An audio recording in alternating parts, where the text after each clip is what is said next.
Assalamualaikum. Jumpa kembali dengan Pak Andrian di pembelajaran daring bahasa Indonesia.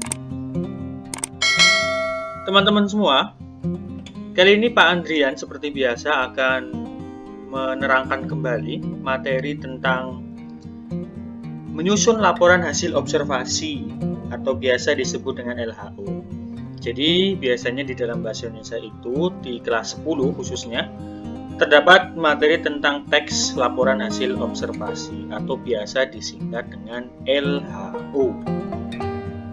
Nah, materi ini, jadi pada kesempatan kali ini kita masih di bagian yang pertama. Jadi ini adalah merupakan materi awal di semester 1 tentang LHO ya, laporan hasil observasi. Baik, kita lihat kompetensi dasar yang akan kita ajarkan kepada teman-teman semua, yaitu menginterpretasi laporan hasil observasi. Jadi masih di materi awal, yaitu menginterpretasi laporan hasil observasi. Apa sih menginterpretasi itu?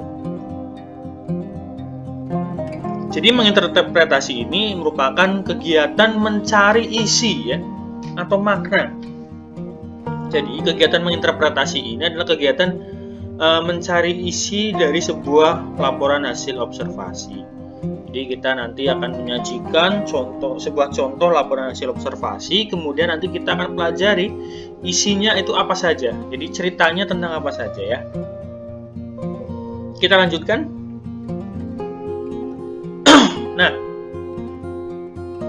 sebelum saya lanjutkan, Pak Andrian selalu mengingatkan kepada teman-teman semua, ayo dukung channel Pak Andrian supaya channel ini semakin berkembang. Jadi manfaatnya nanti kepada kalian semua akan lebih baik lagi gitu ya. Karena banyak sekali penonton dari Pak Andrian ini yang belum subscribe channel Pak Andrian. Jadi ayo subscribe channel Pak Andrian.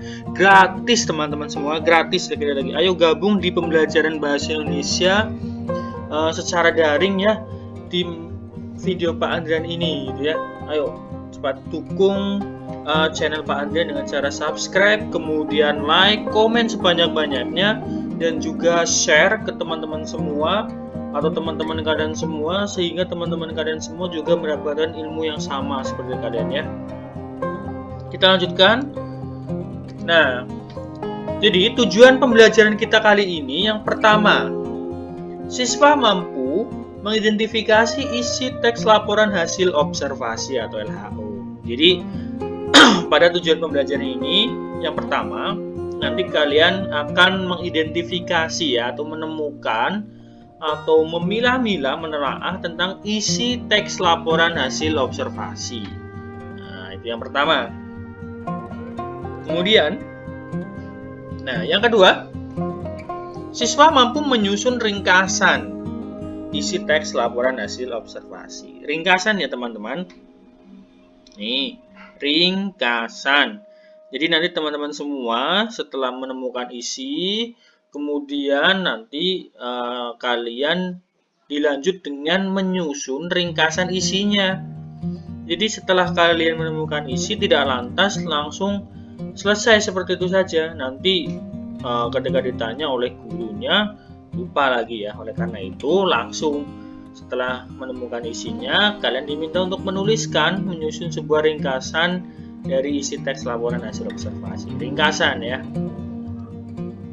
Nah, kemudian diakhiri dengan menyimpulkan fungsi laporan hasil observasi ya. Jadi teks LHO pasti memiliki fungsi ya, tidak hanya sembarangan disajikan seperti itu saja. Pasti semua teks itu memiliki adanya manfaat atau fungsi dari masing-masing teks tersebut. Ya, nanti kita akan menyimpulkan fungsinya untuk apa sih sebenarnya teks laporan hasil observasi itu. Ya.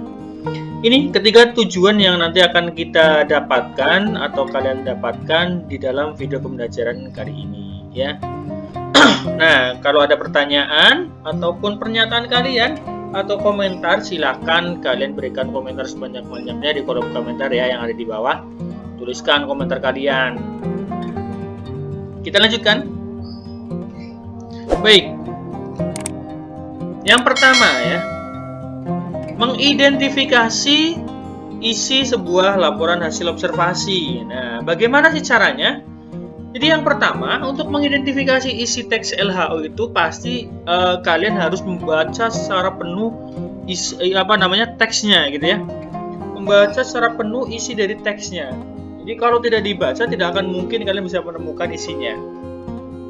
Jadi baca betul-betul, cermati betul-betul isi teksnya. Kemudian apabila ada istilah-istilah yang baru menurut kalian itu baru, silakan kalian cari dulu artinya ya. Bisa kalian secara online mencari istilah atau arti istilah tersebut di Kamus Besar Bahasa Indonesia secara online, itu banyak sekali di situ ya. Nah, setelah kalian membaca secara penuh, pasti langkah yang kedua nanti kalian harus membuat pertanyaan-pertanyaan. Ya, pertanyaan-pertanyaan secara kritis tentang isi teksnya.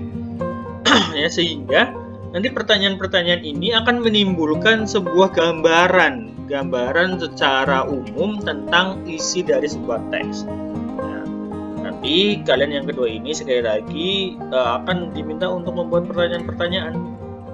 Nanti Pak Andrian akan memberikan contohnya ya. Nah, itu cara mengidentifikasi. Jadi saya simpulkan sekali lagi, yang pertama kalian diminta untuk membaca secara penuh ya. Baca secara penuh, pahami isinya, pahami kata-kata yang asing menurut kalian, cari dulu artinya. Kemudian yang kedua, kalian dapat membuat pertanyaan-pertanyaan secara kritis terkait dengan isi teksnya. Itu bagaimana cara mengidentifikasi isi dari LHO. Baik, Pak Andri akan memberikan contohnya ya. Nah, ini dia. Ada sebuah teks atau kutipan teks di sini dengan judul wayang. Nah, silakan kalian coba baca secara cepat ya, secara cepat dan cermat isi dari teks wayang berikut ini. Silakan, saya beri waktu 1 menit untuk membaca ini. Nah, jadi di sini ini saya ambilkan dari buku bahasa Indonesia ya, buku paket bahasa Indonesia yang sudah kalian dapatkan. Nah, teks wayang. Wayang adalah seni pertunjukan yang telah ditetapkan sebagai warisan budaya asli Indonesia. UNESCO, lembaga yang mengurusi kebudayaan dari PBB, pada 7 November 2003 menetapkan wayang sebagai pertunjukan boneka tersohor berasal dari Indonesia. Wayang merupakan warisan mahakarya dunia yang tak ternilai dalam seni bertutur, atau istilah asingnya itu adalah masterpiece of oral and intangible heritage of humanity. Ya, itu apa itu ya, artinya saya tidak tahu ya. Para wali songo penyebar agama Islam di Jawa Tengah membagi wayang menjadi 3. Wayang kulit di Jawa Timur, wayang wong atau wayang orang di Jawa Tengah, dan wayang golek atau wayang boneka di Jawa Barat.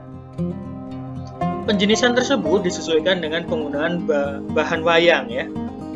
Wayang kulit dibuat dari kulit hewan ternak, misalnya kulit kerbau, sapi, ataupun kambing.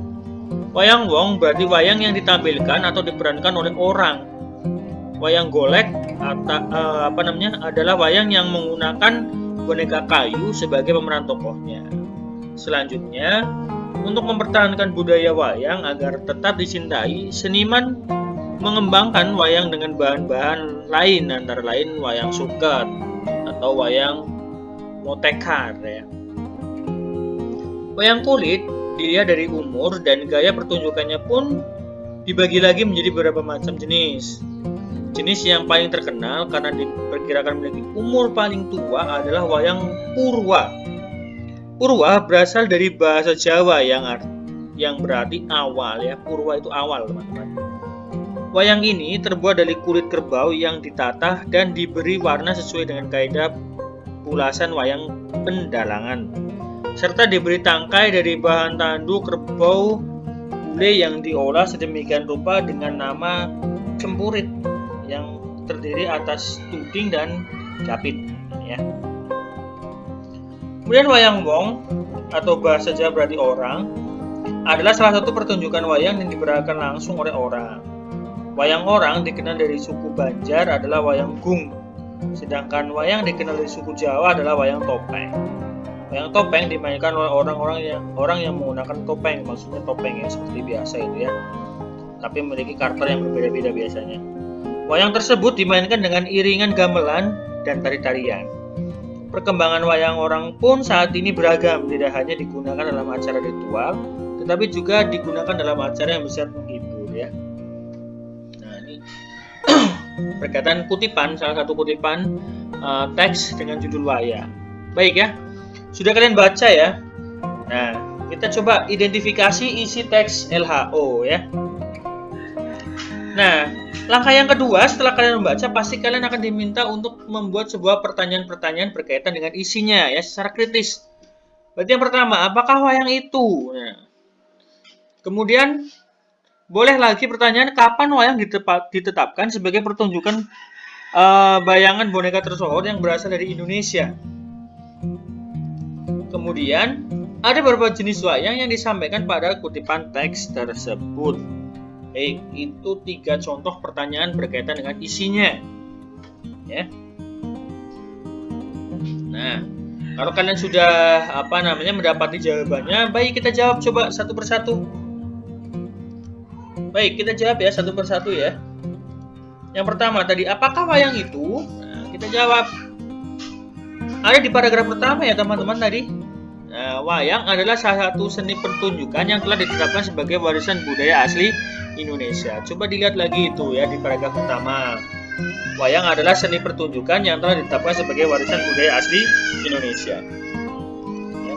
Kemudian kapan wayang itu ditetapkan? Nah, wayang ditetapkan sebagai warisan budaya asli Indonesia masih di paragraf pertama pada 7 November 2003. Oleh siapa? Ya, UNESCO. Ya. Ini adalah. Kemudian yang ketiga, ada 3 jenis wayang. Yang pertama, wayang kulit di Jawa Timur, wayang wong dari Jawa Tengah, wayang boneka dari Jawa Barat. Ya. Ini ya, sesingkat pertanyaan-pertanyaan singkat berkaitan dengan teksnya. Oke. Baik. Sudah bisa dipahami? Nah, sampai sini kalau ada pertanyaan silakan seperti biasa tuliskan pertanyaan kalian di kolom komentar ya. Jangan ragu-ragu untuk bertanya supaya pembelajaran kita lebih efektif lagi. Baik, saya lanjutkan. Nah, masih diidentifikasi. Ada pertanyaan lagi nih, satu lagi ya pertanyaan. Kenapa kutipan teks tersebut digolongkan ke dalam teks LHO? Nah, setelah kalian baca tadi ya, setelah kemudian kalian buat pertanyaan, kenapa sih teks di samping ini bisa disebut sebagai teks LHO? Kenapa? LHO ya. LHO berarti adalah laporan hasil observasi, laporan hasil sebuah pengamatan. Berarti teks di sini berarti hasil dari sebuah pengamatan ya. Pengamatan tentang apa? Tentang wayang gitu ya. Maka jawabannya teks tersebut ditulis berdasarkan hasil sebuah pengamatan atau observasi. Isinya disajikan ditulis secara objektif karena pengamatan ya. Tidak boleh ditambah-tambahi, tidak boleh dilebih-lebihkan. Nanti sifatnya adalah subjektif. Maka dari itu, teks laporan hasil observasi salah satu cirinya adalah disajikan tulisan secara objektif berdasarkan realita yang ada. Ini tadi ya wayang. Tuh. Nah, kalau ada pertanyaan silakan sekali lagi tulis ke kolom komentar ya. Saya lanjutkan. Yang kedua, menyusun ringkasan isi teks LHO. Nah, setelah tadi kalian baca, kalian pahami teksnya ya. Sekarang kalian tuliskan ringkasannya. Dari mana tulisan ringkasan ini? Ya, kita pelajari dulu. Ringkasan itu apa sih? Ringkasan merupakan rangkaian pokok-pokok pikiran yang dirangkai menjadi satu dengan memperhatikan urutan isi bagian demi bagian. Sekali lagi, ringkasan merupakan rangkaian pokok-pokok pikiran. Nah, itu ya, berarti tersusun atas sebuah pokok-pokok pikiran. Disusun menjadi satu, ya, disusun menjadi satu paragraf secara utuh dengan memperhatikan urutan isi bagian demi bagian. Maksudnya disusun secara runtut, secara jelas. Ya, tidak boleh terbolak-balik, nanti maknanya pun akan terbolak-balik ya. Nah, itu ya. Pokok-pokok pikiran dapat ditemukan dari gagasan utama setiap paragraf. Maksudnya, pokok-pokok pikiran tadi kita bisa menemukan dari gagasan utama atau ide pokoknya ya. Itu seperti itu.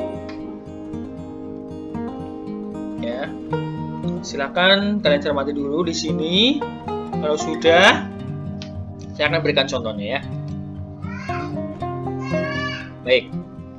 Kalau kalian cermati tadi, pasti kalian akan mendapati ada 4 paragraf ya, ada 4 paragraf. Maka dari itu kita lihat dari yang pertama terlebih dahulu ya. Nah, ini adalah paragraf yang pertama. Ya, dari kata wayang adalah seni pertunjukan yang telah ditetapkan sebagai warisan budaya asli Indonesia ya, sampai Master of Oral ya. Baik. Cermati dulu di sini. Cermati dulu paragrafnya. Setelah itu, nah, gagasan utama pada paragraf pertama tersebut apa? Nah, sekali lagi, gagasan utama atau gagasan pokok itu bisa kalian ambil dari kalimat pertama atau kalimat terakhir atau keseluruhan teksnya. Ya. Biasanya kalau di di akhir paragraf diawali dengan kata jadi, dengan demikian, oleh karena itu, sehingga, seperti itu ya. Nah, kalau itu biasanya gagasan utamanya terletak di akhir paragraf atau kalimat terakhir. Tapi kalau tidak ada, otomatis ada di awal. Ya, ada di awal. Nah, kita lihat. Wayang adalah seni pertunjukan yang telah ditetapkan sebagai warisan budaya asli Indonesia. Ini kita bisa sebut sebagai gagasan utamanya. Ya. Nah, berarti wayang adalah seni pertunjukan yang telah ditetapkan sebagai warisan budaya asli Indonesia oleh UNESCO pada tanggal 7 November 2003. Nah, kita bisa lihat di sini ya. Jadi ada di kalimat awal. Itu yang pertama, contohnya. Sekali lagi, kalau ada pertanyaan silakan tulis di kolom komentar. Kemudian yang kedua, nah kita lihat gagasan utama paragraf kedua. Sekali lagi coba dilihat kalau ada kalimat dengan demikian, jadi, oleh karena itu, sehingga, ada apa tidak? Nah, kalau tidak ada berarti terletak di awal lagi. Berarti gagasan utamanya adalah Wali Songo membagi wayang menjadi 3, yaitu wayang kulit Jawa Timur, wayang wong Jawa Tengah, wayang boneka di Jawa Barat. Itu ya, gampang sekali. Kita lihat contoh yang ketiga. Nah, ini ide pokok paragrafnya. Kita lihat ide pokoknya. Nah, wayang kulit dilihat dari umur gaya pertunjukan dibagi menjadi beberapa jenis. Yang paling terkenal adalah Purwa.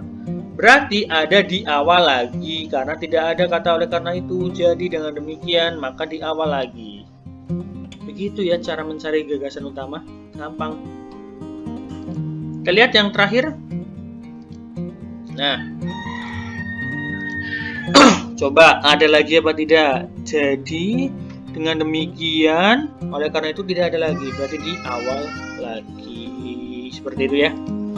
Ada di awal lagi. Wayang wong merupakan pertunjukan wayang yang langsung dimainkan oleh manusia. Seperti itu, mudah sekali ya. Sekali lagi, gagasan utama bisa terletak di awal paragraf, bisa terletak di akhir paragraf. Tergantung ada cirinya apa tidak. Kalau ada ciri-ciri kata jadi, dengan demikian, oleh karena itu, berarti di akhir, gitu ya. Kalau tidak ada berarti di awal. Seperti itu, mudah sekali. Nah, setelah kita menemukan, baik kita rangkai menjadi satu ya, menjadi satu kesatuan sehingga terbentuklah ringkasan dari isi kutipan teksnya. Kita lihat, kita sajikan dulu. Oh, ini yang tadi teksnya atau kutipan teksnya 1, 2, 3, 4 ya. Kita ringkas menjadi satu kesatuan secara utuh. Nah, seperti ini jadinya ya. Wayang adalah seni pertunjukan yang telah ditetapkan sebagai warisan asli Indonesia oleh UNESCO pada 7 November 2003. Seperti itu ya. Kemudian Wali Songo langsung membagi wayang menjadi 3, yaitu wayang kulit Jawa Timur, wayang wong Jawa Tengah, wayang boneka Jawa Barat. Yang pertama, wayang kulit dilihat dari umurnya dan gaya pertunjukannya dibagi menjadi beberapa macam jenis. Dan jenis yang paling terkenal yaitu wayang Purwo. Wayang wong merupakan wayang pertunjukan yang langsung dimainkan oleh manusia. solusi. Ya, seperti itu. Jadi secara utuh ya terbentuk dari gagasan utama setiap paragraf, ya, kemudian tersusun secara urut, ya, dari yang pertama, ide pokok yang pertama, gagasan utama yang kedua, kemudian ada gagasan yang ketiga, dan diakhiri dengan gagasan utama yang keempat. Seperti itu. Mudah sekali ya. Sekali lagi, sampai di sini kalau ada pertanyaan silakan tulis di kolom komentar. Jangan lupa share video ini kepada teman-teman kalian sehingga teman-teman kalian juga mendapatkan ilmu yang sama. Kita lanjut ke tujuan kita yang terakhir, yaitu menyimpulkan fungsi dari teks laporan hasil observasi. Apa sih sebenarnya fungsinya, gitu kan? Setelah kita tadi mencari isi, meringkas sudah bisa. Nah, sekarang kita simpulkan apa sih sebenarnya fungsi dari teks LHO itu. Nah, berarti ini ya. Yang pertama, bisa memberitahukan kita atau menjelaskan tanggung jawab tugas kegiatan pengamatan. Sekali lagi berarti kita menjadi tahu tentang hasil sebuah pengamatan ya seseorang atau kita sendiri bahkan, sehingga kita bisa menjadi tahu tentang suatu hal. Bahkan kita bisa memberitahu kepada orang lain atau kita bisa menjelaskan kepada orang lain tentang hasil pengamatan kita dari teks yang kita tulis. Seperti itu ya. Kemudian yang kedua, selain itu, teks LHO juga dapat memberitahukan kepada pihak berwenang terkait suatu informasi, kemudian dijadikan dasar penyusunan suatu kebijakan. Jadi, misal ini ya, kita mengamati tentang adanya bahan bakar minyak atau bahan bakar gas seperti itu ya. Kita amati, kemudian kita berikan atau kita jadikan sebuah teks dari sebuah pengamatan. Nah, kita berikan kepada pihak berwenang atau pemerintahan seperti itu. Kita berikan hasil pengamatan kita, ya. Kita bisa memberitahu dari situ sehingga ada kemudian turunlah sebuah kebijakan baru. Oh, bisa saja nanti harga gas atau harga minyak bisa turun seperti itu ya. Itu seperti itu. Ini dari sebuah fungsi dari sebuah teks laporan hasil observasi, memberitahu atau menjelaskan tanggung jawab, tugas dan kegiatan. Selain itu dapat memberikan sebuah bahan dasar sebuah penyusunan kebijakan baru oleh pemerintah atau pihak-pihak yang terkait seperti itu. Nah, kita sampai di penghujung acara kita atau di penghujung video kita. Terima kasih sudah menyaksikan video ini secara penuh. Jangan lupa semangat belajar walaupun masih dalam kondisi pandemi seperti ini. Jaga selalu kesehatan kalian, ikuti instruksi atau protokol kesehatan dari pemerintah. Tetap jaga jarak ya teman-teman. Jaga selalu kesehatan kalian dan saya akhiri. Terima kasih. Assalamualaikum warahmatullahi wabarakatuh.